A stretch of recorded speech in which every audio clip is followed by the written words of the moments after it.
سے میرا کوشچن یہ ہے کہ ہمیں کتنے پیسے کمانے چاہیے، یعنی ہم کتنے سے مراد ہے کتنے ہزار کتنے لاکھ؟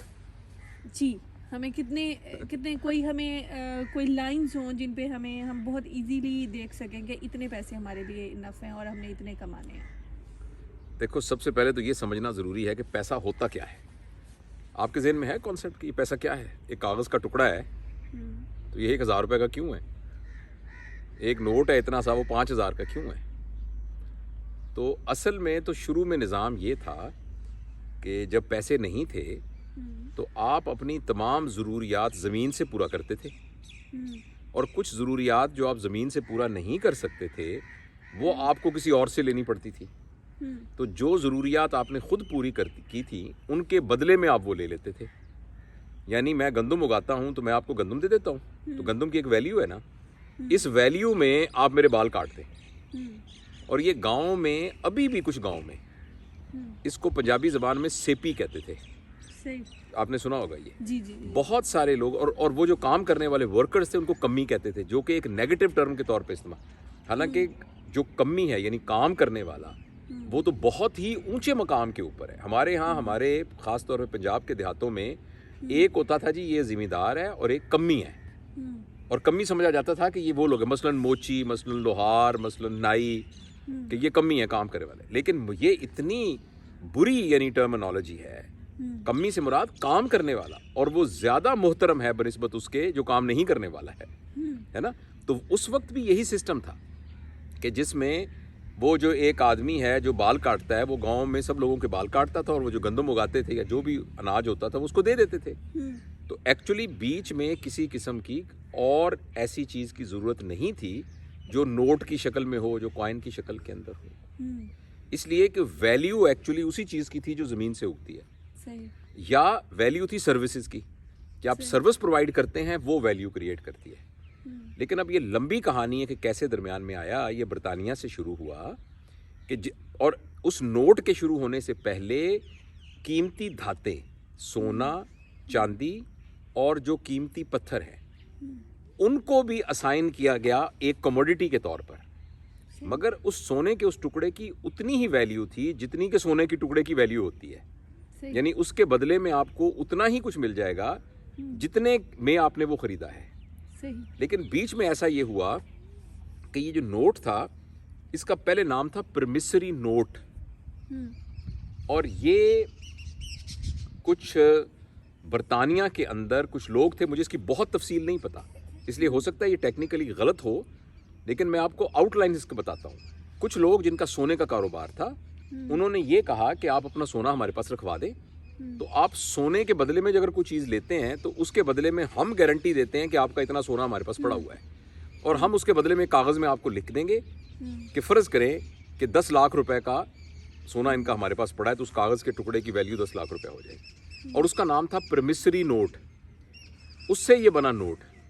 بعد میں یہ ایسا ہوا کہ ملکہ برطانیہ نے اپنے سونے بھی وہاں رکھوانے شروع کر دیے تھے، اور اس کے بدلے اور انہوں نے اس کو اختیار دیا کہ ملکہ اپنے سائنسی نوٹ.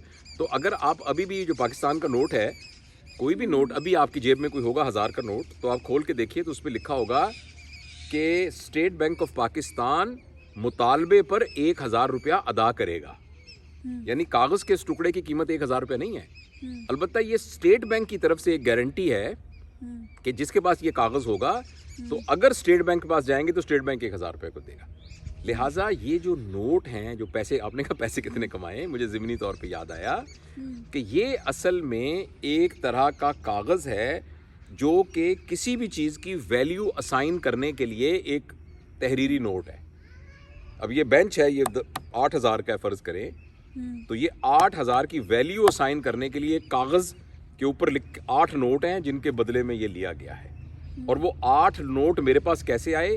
وہ میں نے کچھ سروس دی تھی، تو اس سروس کی بنیاد کے اوپر اس ادارے نے یہ گارنٹی دی کہ اس سروس کے طور پر یہ ثبوت ہے کہ آپ نے 8000 روپے کی سروس کی ہے. یہ بات آپ کو سمجھ میں آ گئی؟ اچھا خیر، اب آپ کے سوال کا جواب یہ ہے کہ یہ جو کاغذ کے ٹکڑے ہیں یہ کتنے ہم اکٹھے کریں. اس میں کوئی بھی آدمی، کوئی بھی قانون آپ کو نہیں بتا سکتا کہ کتنے اکٹھے کریں. میں ذاتی طور پر عمر کے اس حصے میں which is 60 years few months میں اپنے لیے اس نتیجے پر پہنچا ہوں کہ زندگی میں بہت بڑی بیوقوفی ہے یہ، اور میرا اس میں ذاتی تجربہ بھی شامل ہے، کہ جس میں ہم صرف پیسے کو اکٹھا کرنے کی محنت کریں۔ ہمیں پیسے ضرور اکٹھے کرنے چاہیے، ہمیں پیسے ضرور کمانے چاہیے، اکٹھے نہیں، پیسے ضرور کمانے چاہیے، اور وہ اس لیے کمانے چاہیے کہ آپ کو جو اللہ نے صلاحیتیں دی ہیں ان صلاحیتوں کے ذریعے سے آپ اپنے لیے اتنے وسائل اکٹھے کر سکیں کہ آپ ایک سہولت کی زندگی گزار سکیں۔ لہٰذا سہولت کی زندگی گزارنے کے لیے آپ کے کیلیبر کے حساب سے آپ کو گھر چاہیے، گھر ہونا چاہیے، آپ کے پاس سواری ہے، سواری ہونی چاہیے، موسم کے مطابق کپڑے ہونے چاہیے، آپ کے لیے کسی مصیبت کے وقت کے لیے کچھ جمع پونجی ہونی چاہیے، آپ اپنے بچوں کو گھمانے پھرانے کے لیے لے جا سکیں، ان کی اچھی تعلیم دلوا سکیں، اس کے لیے ہونا چاہیے، آپ کے پاس مہمان آئیں آپ ان کی اچھی مہمانداری کر سکیں، آپ نے کچھ کتابیں خریدنی ہیں خرید سکیں، آپ کچھ اور کھانے پینے پہ خرچ کر سکیں، عزیز و اقارب کو دے سکیں، آپ کے پاس وافر پیسے ہونے چاہیے۔ لیکن پیسے کے سلسلے میں مجھے یہ سمجھ میں آیا ہے کہ اس دنیا میں دکھ کریٹ کرنے کی ایک بہت بڑی وجہ پیسہ ہے، اور پیسہ ایز سچ نہیں ہے، پیسے کے ساتھ جڑا ہوا ایک رویہ ہے، اور جس شخص کے ساتھ بھی پیسے کے متعلق وہ رویہ موجود ہوگا وہ کبھی سکھی نہیں ہو سکتا۔ اسی لیے دنیا میں پیسے کے حساب سے دو طرح کے لوگ خاص طور پر بہت دکھی رہتے ہیں، ایک وہ جن کے پاس بالکل پیسے نہیں ہوتے، اور ایک جن کے پاس بہت پیسے ہوتے ہیں۔ اور وہ کیوں؟ وہ پیسے کے ہونے یا نہ ہونے کی وجہ سے نہیں، وہ اس لیے کہ وہ ہر وقت پیسے کے بارے ہی سوچ رہے ہوتے ہیں۔ جس کے پاس نہیں ہے وہ بھی پیسے کے بارے میں سوچ رہا ہوگا، اور جس کے پاس بہت زیادہ ہیں وہ بھی پیسے کے بارے میں ہی سوچ رہا ہوگا۔ تو ایکچولی پیسہ ایز سچ آپ کے لیے کوئی نقصان دہ بات نہیں ہے اور کوئی بری بات نہیں ہے، مگر پیسے کے بارے میں سوچتے رہنا، چاہے وہ پیسے کی کثرت کی موجودگی میں ہو، چاہے وہ پیسے کے نہ ہونے کی موجودگی میں ہو، یہ وہ چیز ہے جو آپ کو دکھی کرتی ہے۔ تو اس لیے آپ اپنی ضرورتوں کا اندازہ لگائیں، اور پلیز ایک بات کو یاد رکھیے، سم ہاؤ نا ہمارے دماغ کے اندر وہ لائن جو ضروریات اور خواہشات کے درمیان ہے، وہ لائن ایگزسٹ نہیں کرتی۔ بہت دفعہ جس کو ہم اپنی ضرورت کہہ رہے ہوتے ہیں وہ ہماری ضرورت نہیں ہوتی، وہ ہماری خواہش ہوتی ہے۔ وہ پیسہ جو خواہشوں کی تکمیل کے لیے اکٹھا کیا جائے وہ ہمیشہ دکھ دے گا۔ ضرورتوں کی تکمیل کے لیے آپ جتنا مرضی پیسہ اکٹھا کر لیں، کتنا پیسہ کما لیں، اکٹھا میں بار بار میرے منہ سے یہ لفظ نکل جاتا ہے، اصل چیز جو ہے پیسے کو اکٹھا کرنا جو ہے وہ خطرناک ہے۔ اگر آپ کے پاس بہت پیسہ ہے اور وہ پیسہ سرکولیشن کے اندر ہے، کنٹینویشن کے اندر ہے، آپ کے 10 فیکٹریاں ہیں، آپ کے بہت سارے آپ کے بزنسز ہیں، اور پیسہ آ رہا ہے اور سرکولیشن میں آ رہا ہے، میرے خیال میں آپ معاشرے کے لیے بہت زبردست بہتری کر رہے ہیں، آپ اتنے لوگوں کے لیے روزگار کریٹ کر رہے ہیں۔ پیسے کا فائدہ ہی تب ہے انفرادی طور پر بھی اور اجتماعی طور پر بھی، معاشرتی طور بھی، اگر پیسہ سرکولیشن کے اندر ہو۔ اس سلسلے میں یہ جو کمیونزم کے نظریات ہیں نا، ان میں سے ایک بات بڑی مجھے زبردست لگتی ہے، میں نے داس کیپیٹس ویسے پڑھی ہوئی ہے، کارل مارکس کی کتاب بھی، اور بہت ساری باتیں مجھے سمجھ میں آئی ہیں، بہت سی نہیں بھی سمجھ میں آئیں، لیکن ایک بات بڑی زبردست جو ہے جو مجھے سمجھ میں آئی ہے وہ یہ ہے کہ پیسے کو کمانے کے سلسلے میں آپ کا نظریہ کیا ہے، یہ ڈٹرمن کرے گا کہ پیسے کمانے کا عمل ٹھیک ہے کہ نہیں ہے۔ اگر پیسے کے کمانے کے سلسلے میں سرمایہ کا اکٹھا کرنا اور ایکومولیٹ کرنا، یہ اگر آپ کا مطمع نظر ہے تو یہ آپ بہت ہی غلط کام کر رہے ہیں، جو کہ انفرادی طور پر بھی آپ کے لیے بڑا نقصان دہ ہوگا اور اجتماعی طور پر بھی بہت نقصان دہ ہوگا۔ لیکن اگر آپ سرمایہ کو جنریٹ کر کے اس سے لوگوں کی ضروریات کو پورا اور معاشرے میں بہتری کے لیے، جس کی وجہ سے آپ کی اپنی بھی ضروریات پوری ہوگی، جس کی وجہ سے آپ کی بھی کوالٹی آف لائف امپروو ہوگی، تو اس کی وجہ سے اگر آپ پیسہ اکٹھا کرنا چاہتے ہیں تو یہ پیسے کے کمانے کا صحیح ایک ریزن ہے۔ تو اس کے اندر آپ خود جج ہیں، آپ خود ہی دیکھیے اور دیکھیے میں تو وہ قرآن پاک کی ایک آیت ہے، بسم اللہ الرحمن الرحیم، وَيْلٌ لِّكُلِّ ہُمَزَةٍ لُمَزَةٍ الَّذِي جَمَعَ مَالًا وَعَدَّدَهُ۔ ترجمہ پتہ ہے اس کا نا؟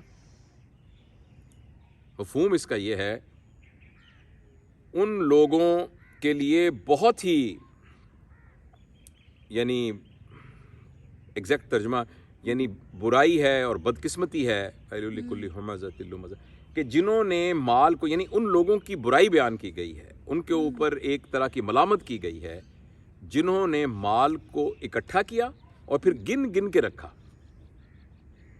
اب دیکھیے گا اس کا ایگزیکٹ ترجمہ وَيْلٌ لِكُلِّ هُمَزَةٍ لُمَزَةٍ الَّذِي مالا جمع مالم وعدد اور گن گن کے رکھا. تو اگر اس طرح سے نا 1 لاکھ ہو گیا اب 2 لاکھ ہو گیا اب 3 لاکھ ہو گیا اب 4 لاکھ ہو گیا 5 لاکھ ہو گیا, یہ جو کیفیت ہے یہ آپ خود اپنی دل کے اندر جھانک کے دیکھ سکتے ہیں, اپنے ارد گرد مثالیں دیکھ سکتے ہیں.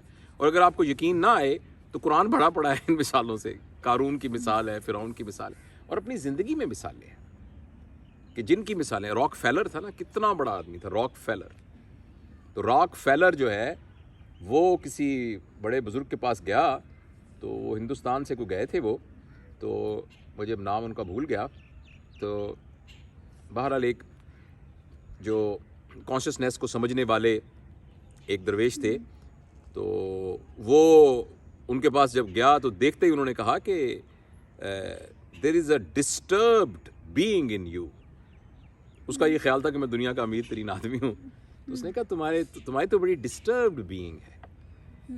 اور اس کے بعد وہ راک فیلر جو فاؤنڈیشن ہے وہ دنیا کا واحد وہ بندہ بنا کہ جس بندے نے اپنی بہت ساری جائیداد جو ہے وہ مختلف خیر کے کاموں میں لگا دی اور اس میں لگا دی. اور اس کے بعد جب وہ ان سے ملنے آیا اور اس نے آ کے کہا کہ آپ نے مجھے بچا لیا, مجھے اندازاً سمجھ میں آ گیا. تو اس لیے یہ ہے کہ ہم سب جو ہیں وہ ہماری طبیعت میں لالچ ہے, اور پیسہ ایک ایسی چیز ہے کہ جو ہمیں ہر وقت گورن کر کے رکھتا ہے. لیکن ہمیں اپنی زندگی میں اس بات کو سیکھنا چاہیے کہ کیسے, اور اپنے بچوں کی بھی تربیت کرنی چاہیے کہ کیسے ہم سادگی میں تھوڑے وسائل میں مگر کمفرٹ کے ساتھ. میں یہ نہیں کہہ رہا کہ اب بالکل ہی ایک وہ جھونپڑی میں رہنا شروع کر دیں, لیکن پیسے کو کمائیں مگر اس کی محبت کو اندر نہ آنے دیں. اور پیسے کی مقابلے میں جب رشتے آ جائیں اور پیسے کے مقابلے میں جہاں ویلفیئر آف دا پیپل آ جائے تو پھر پریفرنس وہ ہونی چاہیے پیسہ کی. اس سارے کو مد نظر رکھتے ہوئے اگر ہم پیسہ کمائیں گے تو پیسہ ایک خیر ہوگا. یہ مختصر سا, پتہ نہیں اس کا جواب ملا کہ نہیں ملا, مگر یہ میرا خیال ہے.